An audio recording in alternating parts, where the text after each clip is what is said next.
Welcome to another Instant Classic. This is Church Week on the Dr. Duke Show. That is Frederic Edwin Church, the great American sublime artist who was born about the middle of the 1820s, 1826 or so, died in 1900, had a great career, one of the most, at the time, probably the most famous American painter in the world. One of his paintings sold in 1979 for more money than any other American painting in the history of the country. So one of our great painters, one of our most known painters, and we're studying him today because of his understanding of the sublime, about turning to nature to give us a sense of perspective and humility, two things that the modern progressive does not have. A sense of place. Where are we what is our role in the universe, and humility, right? Gratitude and self-abasement in the face of these great, great natural wonders that God has made for our contemplation. And what natural wonder in the Western Hemisphere has been more covered and more painted than Niagara Falls? Here is, of all the renderings of Niagara Falls by sublime painters in the 19th century, this is clearly the greatest. This is Frederic Edwin Church's Niagara.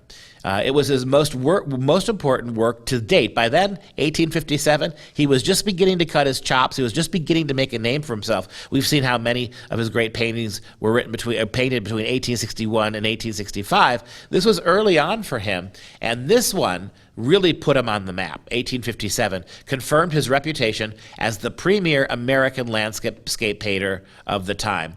In his history of Niagara Falls, Pierre Berton writes, quote, "Of the hundreds of paintings made of Niagara before Church and after him, this is with common consent the greatest." I think it's exactly right. The falls were very, very commonly painted, being such an attraction to landscape artists that, writes John Howitt, they were, quote, "the most popular, the most often treated, and the tritest single subject matter item of 18th century and 19th century European and American painting." So it was done so often it was trite, but not this picture. You get a just gorgeous panorama here.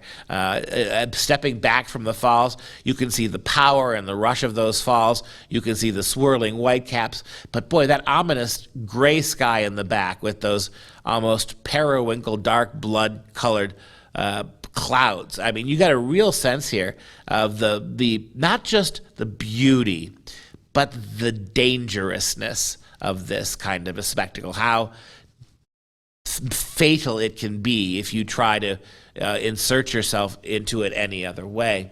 And so the falls were overpainted ultimately. But this was a masterpiece.